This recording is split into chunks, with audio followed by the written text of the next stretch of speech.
simple y primitivo. En realidad, la especificación de los sistemas de creencia religiosa es una modalidad del poder de comunicación al que recurre tanto la religión de los vencedores como las de los presuntos vencidos.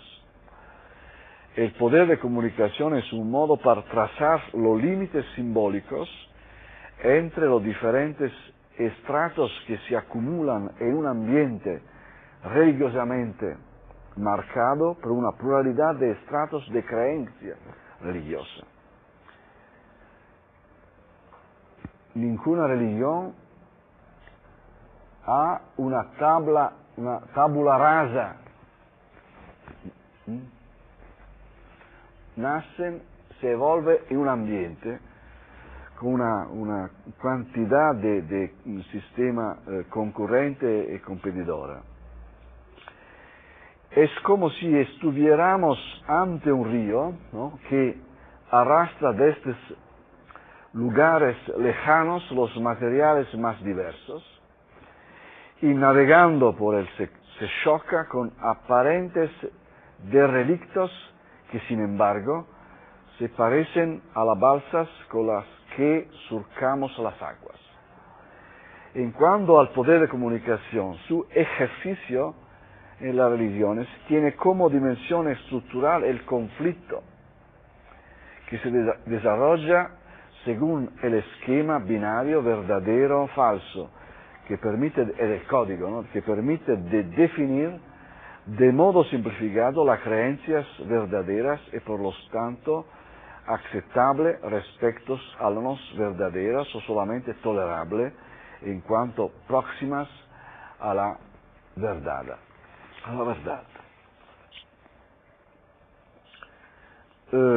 Se puede argumentar, por tanto,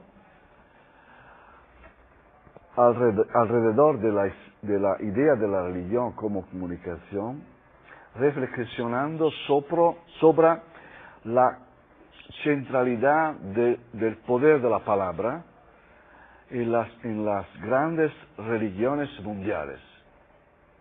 Al principio estaba la palabra. Sea cuando imaginan a un Dios que se revela, sea cuando, en cambio, no se postula necesariamente una divinidad que tiene interés en desvelarse directamente a los seres humanos. Esto se puede hacer en las ciencias sociales recurriendo a un enfoque comparativo, que puede ser sostenido por el lenguaje y por los instrumentos analíticos propios de las ciencias sociales, ¿no? La comparative religion, o la historia comparada de la religión, que se afirmó en la segunda mitad del siglo XIX, nació, por otra parte, del impulso que procedía de disciplinas de distintos campos, de la lingüística comparada, a la comparada indoeuropea, la antropología, la sociología evolucionista. El límite de tal enfoque derivaba del estrecho connubio entre la búsqueda de los orígenes del fenómeno religioso y el paradigma evolucionista que adoptaban muchos estudios. Dicho de otro modo, el haber hecho coincidir la forma elemental con la mentalidad primitiva, de Spencer, a Durkheim, a Taylor, identificada en cada ocasión en palabras clave, pasando por la antropología, ¿no?, o la sociolingüística de sociedad considerada primitiva, interpretadas ora como fuerza que podían ser explicados, ora como potencia originaria, no atribuible a las condiciones físicas y materiales del vivir, ora come pura fuerza social ha expuesto dicho enfoque a inevitables contradicciones. Una vez que han desaparecido o han sido superadas las sociedades primitivas, per hipótesis, se podía esperar que también la mentalidad primitiva acabase siendo tragada por el torbellino de la historia. En realidad, las investigaciones sobre las actitudes y los comportamientos socioreligiosos realizadas en los últimos años han mostrado cómo, a pesar de la modernización de las costumbres y los estilos de vida, lo que llamaba primitivo persiste, sigue influenciando modos de pensar y de actuar. Lo mágico no desaparece y convive muy bien con y dentro de la modernidad. La verdad es que demasiado a menudo en los estudios de la comparative religion se ha recurrido a un esquema interpretativo de tipo binario, primitivo evolucionado, elemental complejo, superstición, ciencia, tradición, moderno. En otra palabra, lo que nos hemos propuesto hacer es fijar la mirada en un aspecto que nos parece crucial para comprender el fenómeno religioso de modo dinámico y sin volver a caer en el esquema de racionamiento binario. Hemos optado por moverse a partir de un fulcro, la relación entre la formación originaria de la creencia religiosa y el proceso de system building, de construcción de un sistema de creencia, teniendo bajo control la relación que ambos procesos tienen con el ambiente social y socio-religiosos. Las religiones son como unos grandes compases. Tiene un punto generador y luego geográfico. A medida que se abren en círculo cada vez más amplios, la religión acepta los retos siempre nuevos de los ambientes que cambian. Culturas, poblaciones, lengua. Jesús hablaba aramaico. El sistema de creencia llamado cristianismo, ¿no?, fue transmitido con el latino y el greco. Hoy el musulmano puede leer en árabe el Corán, pero la segunda, la tercera generación en Europa va a leer el Corán en inglés, francés, alemán, italiano. Desde el punto de vista metodológico, por lo tanto, es interesante elegir un aspecto del fenómeno religioso colocándonos sobre una altura particular. Observar cómo una religión, vamos a la conclusión, como una religión se observa a sí misma. Una religión se observa a sí misma. Con esta fórmula queremos aludir, en primer lugar, a la necesidad de comprender, en el sentido weberiano, y teniendo bajo control las dos dimensiones fundamentales de la formación originaria y de la posterior transformación en sistema de creencia, È interessante de ver cómo funciona la relación entre una religión que se ha hecho sistema y el ambiente, o mejor dicho, los distintos y diferenciados ambientes con los cuales esta religión interactúa. Usando dos fórmulas elípticas, el objeto de nuestra hipótesis teórica es, por un lado, estudiar la religión antes de la religión, ¿no? La virtud de improvisación y los sistemas de creencia.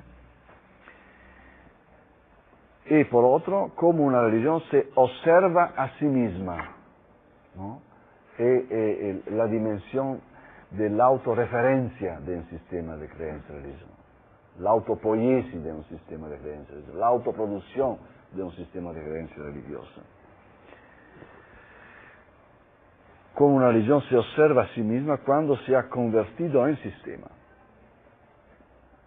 Una sociología de los sistemas de creencia religiosa es, por lo tanto, con un juego de palabras, observación de la observación. Si nos ponemos desde el punto de vista de cómo una religión se observa a sí misma en relación con ambientes sociales.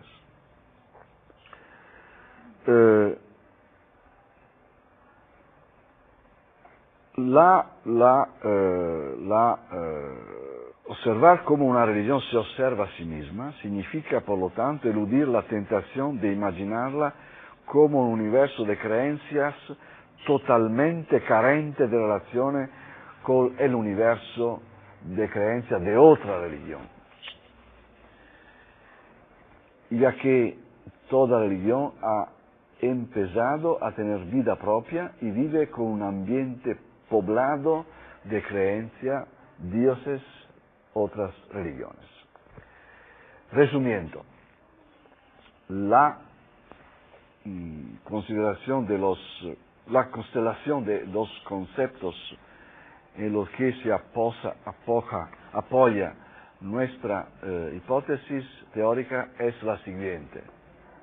Primero, la definición de la religión como sistema de creencia que interactúa desde su constitución con un ambiente específico, obliga al observador, el cientista social, a considerar como objeto fundamental de análisis la relación entre el impulso originario a la formación del nuevo credo religioso y el proceso de construcción del propio sistema de creencia, y a tener bajo control dicha relación para comprender de manera dinámica si y cómo un sistema está en condiciones de desarrollarse según un tipo de relativa autonomía interna para afirmar la propia identidad o para marcar la diferencia con otro sistema de creencia. A tal fin, se asume como noción central la centralidad del concepto de comunicación, tal como se define en la teoría de los sistemas para analizar la religión como poder de comunicación. Midiendo la validez explicativa en algunas direcciones, la relación entre palabra y texto sagrado, la fuerza performativa del ritual de la liturgia, la elaboración de una doctrina concreta, viviente, que toma cuerpo, disciplinando también los cuerpos y las emociones del cuerpo, ¿no? Michel Foucault, para concluir la oscilación entre identificación étnica y pretensión universalista que parece caracterizar las religiones en su proceso evolutivo en relación con los distintos ambientes sociales en los que se sitúan como ordinadores culturales dominantes. La hipótesis es que el virtuoso de la improvisación religiosa actúe en un terreno donde están presentes distintos estratos de creencias presentes que él reinterpreta cambiando a veces sus significados globales y ofreciéndolos como si constituya un nuevo horizonte de sentido, cómo es posible un nuevo mundo. Y aquí porque a menudo los grandes sistemas de creencias se presentan en su propia hacerse como un acantilado, una compleja estratificación de símbolos que obtiene alimento de diferentes canales que recurren a otros sistemas religiosos. El sincretismo, ma el sincretismo por mí es una manera de manifestar el poder de comunicación de la parte de un sistema de creencia. La teoría de los sistemas aplicada al estudio de los fenómenos religiosos, asumida con espíritu crítico, permite salir de los atollarados en lo que la sociología de la religión está empantanada desde hace tiempo, divide entre el paradigma o la tesis de la secularización por un lado y la hipótesis del regreso de lo sagrado por otro. Si intentamos en cambio comprender cómo piensan los sistemas de creencia religiosos como sistema organizado de comunicación, ¿no? Para parafrasar Mary Douglas, como piensa un sistema organizado de comunicación religiosa en relación a los diferentes ambientes que encuentra en su proceso histórico evolutivo, nos damos cuenta de que el poder de comunicación que los caracteriza puede variar de intensidad y de fuerza en el tiempo, según si está más o menos en condiciones de soportar los retos de la complejidad social que le vayan presentando, reestructurando los propios medios internos de comunicación, aprendiendo el arte de comunicar con ambientes que cambian. Las religiones, por tanto, están siempre en movimiento. Obrigado.